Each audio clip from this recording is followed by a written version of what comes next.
Sebelum melanjutkan, jangan lupa subscribe dulu, terima kasih. Bab 332, dia terlihat sangat akrab. Jika Lin Muan serius mengenai hal itu, maka Pak Tua Lin pun tidak akan menganggapnya sebagai lelucon. Karena Lin Muan ingin meninggalkan keluarga Lin, itu bukan hal yang mustahil.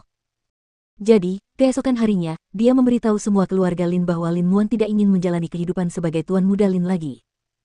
Jadi, dia bukan lagi tuan muda keluarga Lin mulai sekarang, dan orang luar tidak perlu memberinya hak istimewa apapun lagi. Sederhananya, keluarga Lin tidak lagi mengakuinya sebagai bagian dari keluarga.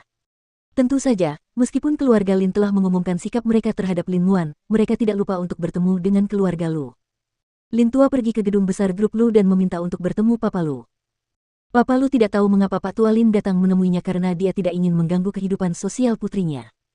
Namun, melihat keluarga Lin datang kepadanya dengan marah, dia menjadi sangat waspada. "Mengapa kau datang ke sini, Pak Tua Lin? Papa Lu tidak ingat memiliki hubungan apapun dengan keluarga Lin." "Saya datang ke sini hari ini untuk membicarakan masalah antara putri Anda dan cucu saya," kata Pak Tua Lin terus terang, "karena kita berdua orang pintar, maka saya akan mengatakannya dengan jujur. Putri Anda yang berada dalam situasi seperti ini tidak cocok untuk dekat dengan tuan muda manapun dari keluarga lain. Saya akan mendidik cucu saya dan mohon didik putri Anda juga." "Apa maksudmu?" Papa Lu kesal. "Sepertinya Anda tidak tahu bahwa putri Anda mabuk bersama cucu saya di hotel tadi malam pada hari ulang tahunnya." Mendengar itu, Papa Lu bertanya, "Karena mereka tidak berada di satu ruangan, berarti ada orang lain. Jadi, kamu tidak bisa mengatakan bahwa mereka sendirian, kan?" "Saya tidak yakin tentang itu. Saya hanya tahu bahwa ini tidak baik untuk reputasi cucu saya. Dia masih membutuhkan reputasinya untuk menjalani kehidupan yang layak." Setelah mendengar ini, Papa Lu sekarang bisa mengerti alasan orang tua ini datang ke grup Lu pagi-pagi sekali. Karena ingin melindungi putrinya, Papa Lu tidak mundur. "Lin Tua, apakah ada kesalahpahaman? Keluargaku adalah keluarga besar dan berkuasa. Aku tidak akan membiarkan dia menikah begitu saja dengan siapapun. Aku tidak seperti orang-orang yang bekerja di bidang politik. Mungkin suatu hari, mereka akan jatuh dari kuda. Saat itu, saat kita bertemu, kita akan dipisahkan oleh tembok. Tentu saja aku tahu cara mendidik putriku. Namun karena Lin Tua sengaja datang ke sini untuk memberitahuku hal ini, aku tidak akan membiarkanmu pergi dengan tangan kosong. Xiao Zhao, pergilah dan minta nona muda itu untuk datang ke sini." Lu Qianqian berada di kantor karena dia sedang menjalani pelatihan untuk mengambil alih bisnis di masa depan. Setelah beberapa saat, Lu Qianqian berjalan ke ruang tamu. Dia berjalan ke arah ayahnya. "Ayah, apakah kamu berkencan dengan cucu dari keluarga Lin?" "Tidak." Lu Qianqian menggelengkan kepalanya. "Karena mereka bahkan bukan pasangan, lalu apa yang diributkan, Pak Tua Lin? Dan Qianqian, bisakah kau lebih berhati-hati memilih teman lain kali? Jangan berteman dengan sembarang orang." Pak Tua Lin sangat marah. "Namun, dia berada di wilayah keluarga Lu. Lain kali aku akan berhati-hati, ayah. Perlu kuingatkan kau tentang ini. Aku bisa dianggap sebagai orang terkenal di bidang bisnis, jadi aku kenal banyak orang. Kau hanya perlu menemukan pria yang akan memperlakukanmu dengan baik, tidak peduli apakah dia tidak terkenal atau seorang tuan muda. Tidak ada gunanya jika seorang pria hanya memiliki tubuh yang murni tetapi pikirannya tidak murni."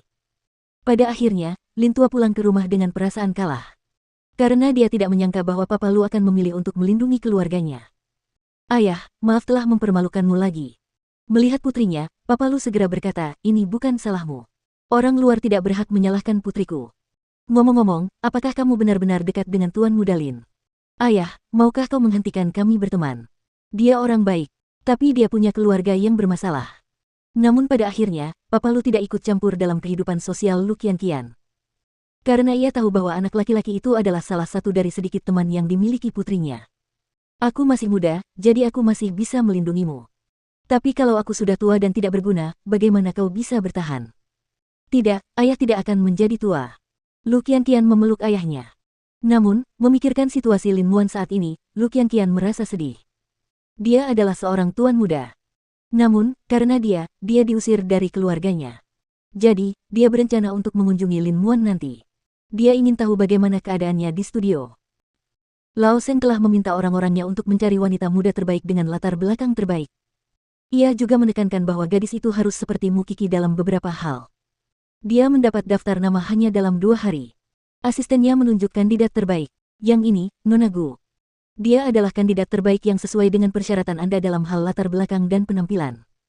Ayahnya adalah seorang duta besar dan ibunya berkecimpung dalam bisnis pembuatan kapal. Mengenai kakek dari pihak ibunya, latar belakangnya bahkan luar biasa. Old Seng melihat gambar itu dan membaca tentang latar belakangnya. Ketika dia membandingkan Mukiki dengan gadis itu, dia berpikir bahwa Mukiki hanyalah seorang petani dan gadis itu adalah seorang putri kerajaan. Hanya wanita seperti ini yang cocok untuk Seng Xiao, bagaimana menurutmu? Bagaimanapun, dia berasal dari keluarga kaya dan berkuasa. Namun, ini bukan sesuatu yang bisa dilakukan Old Seng secara sepihak. Dia perlu memastikan pihak lain juga memiliki niat yang sama. Bagaimanapun, bagi Old Seng, Nona Gu ini adalah kandidat terbaik untuk menjadi menantunya. Tentu saja, Seng Tua menjalankan rencananya secara diam-diam. Dia tidak memberitahu siapapun tentang hal itu. Jika tidak, Seng Xiao pasti akan melawannya. Di sisi lain, Mukiki mendapat penempatan untuk melakukan kerja lapangan dengan tutornya. Dan sekarang, dia menghadiri kuliah di sekolah. Mukiki tidak mengenal dosen tersebut. Namun, dia merasa wajahnya tampak familiar, seolah-olah dia pernah melihatnya sebelumnya. Mukiki menggaruk kepalanya dan bertanya pada teman sekelasnya yang duduk di sebelahnya. Teman sekelasnya tertawa dan memutar matanya. Jika kamu tidak tahu siapa dia, lalu mengapa kamu datang ke kuliahnya? Saya datang untuk menemui guru saya, jelas Mukiki. Baiklah, nama belakang pria ini adalah Su. Keluarganya terutama terlibat dalam penelitian peralatan medis dan telah memberikan kontribusi besar pada bidang medis. Kiki, apakah kamu tertarik padanya? Bukankah putra mahkotamu akan marah? Bukan seperti itu.